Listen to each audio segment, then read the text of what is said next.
These three young men are three of the best high school running backs in the country.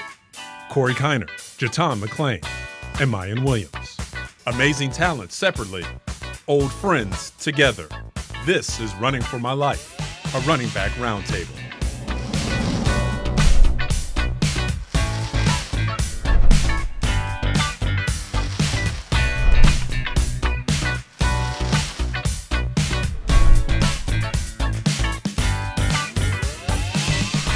GMC is a tough league year in, year out. Y'all are at the top of it right now. What's this season been like for you, not only as a team, but as an individual? I just got to do my part as a leader, keep my team on track, keep them locked in, have them go out on the field and execute any way that I can help them do that, and I'm going to do it. And the team, they just been helping me get better at practice, giving me good looks, so when I go on the game day, it'll be similar to what we did at practice, so it'll be easier. It's been a long time since Fairfield has been undefeated this deep into the season. What's that kind of been like around campus? It's been real nice. Everybody talking about it, how tomorrow will be the game changer if we go 7-0. It'll be the first time in Fairfield history, so that's something big. Can we put an order with you, John, or should we wait for? She's coming right now. All right, perfect. Thank you. There he goes. You gonna share with the table, or you just gonna eat in front of us? Y'all want some? He's like, please say no, please say no. Gentlemen, are you ready to order? Have any questions so far that I can answer for you today? Yes, ma'am. Perfect. Let me go ahead and get y'all. You can go.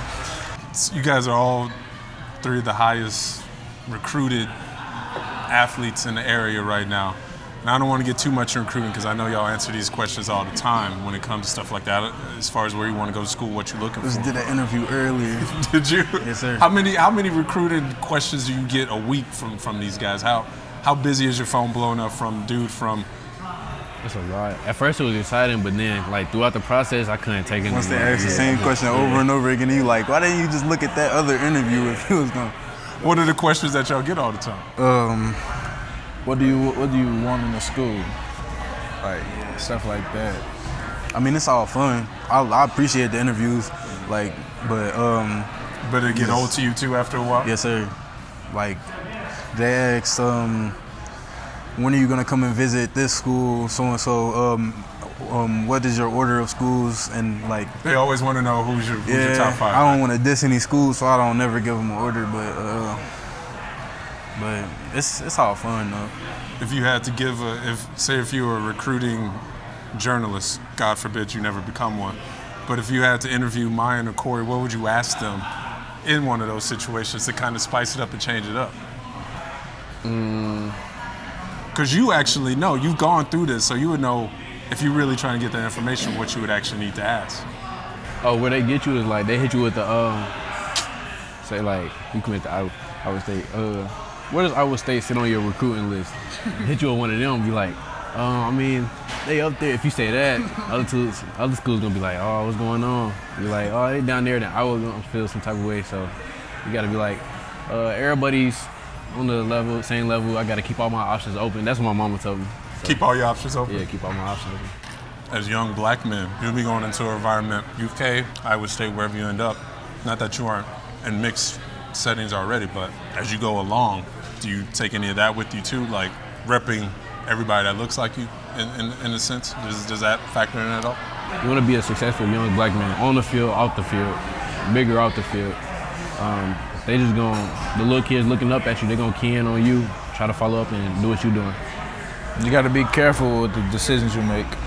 I want to be the good African American on the news, because like it's a lot of great African Americans that don't always get the spotlight, and when one bad thing happens, they usually get the spotlight. Right. But I want to be that light to the little kids from my neighborhood, from all neighborhoods, white and black, a positive role model. Like, because I didn't always have a positive athletic person to look up to as a kid. Like, my siblings didn't play sports like I do.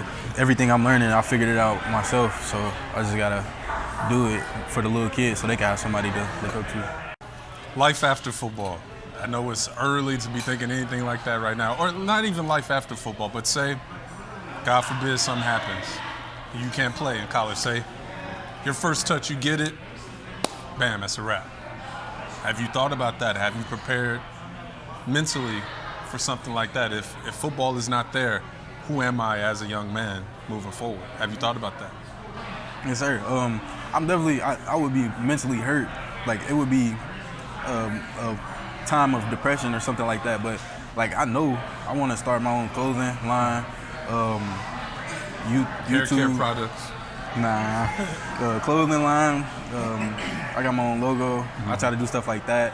I try to market myself. Want to do YouTube videos. I want to be an actor, acting. Like I said, I want to be a nutritionist. You got a lot you want to do. Jeremy Larkin, guy that's a couple of years older than y'all. Went to Northwestern, started balling out, and just like that, it was all taken away. Do you look at something like that and be like, that could be me? What would I do in response? You just gotta like take advantage of the school part of college and not just the football. That's what my mom told me. Right. Cause she said football, you ain't gonna play football forever. So you gotta find out what you're gonna do after it. And we talk about that almost every day. Yeah, that education part, to follow up on what he said, that's where it's gonna come in. If anything happens, God forbid, but education don't carry you. I wanna give my mama a check so she ain't gotta work no more. So I'm gonna do that regardless, whether it's through football or through my job. It's gonna be a well-paying job, I'm gonna get my degree and I'm gonna be good. Like they were saying, I want to get that piece of paper, that degree, get some source of income for my family. You put something interesting on your Twitter bio. I think it was something called Running for Your Life. And I thought that was a really interesting way to kind of put what you guys are doing on a day-to-day basis of practicing in games. I mean, not running for your life to live, obviously, but running for whatever goals and dreams you have in front of you. Do you feel like that? Do you feel like every step that you make Yes, sir. is kind of setting what you're going to do for the rest of your life? Yes, sir. Tell me about that. I'm a smart person, but like I don't think I'm that smart to get a college scholarship just on education alone. You could be. I could be, but like in reality, I wouldn't be going to a huge school like I have offers from just on academics alone. So I say that without football has paved so many roads for me. So like education-wise, that school-wise, like if I wasn't that good at football, I wouldn't have came to Roger Bacon because I wouldn't have because I wouldn't have thought I could have did many big things at a small school without being as good of an athlete as I am.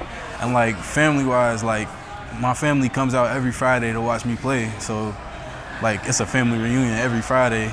So, and then it's just, I'm running for my life. Like, Miyan, you shook your head yes too when I asked you that. What do you feel? Do you feel the, I don't want to say pressure, but do you feel that extra, everything that comes along with what you're doing in high school can set up what you do not only in college but in life for the next 50 years?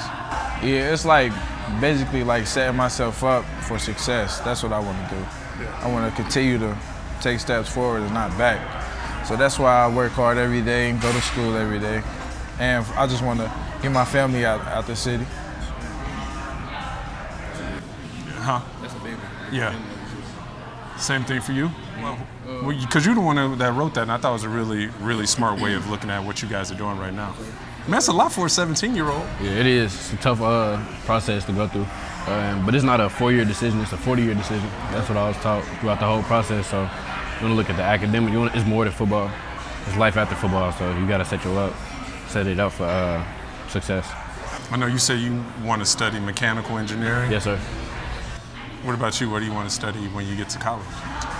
I don't know yet. I've been talking to all my teachers about it. I just can't pick right now.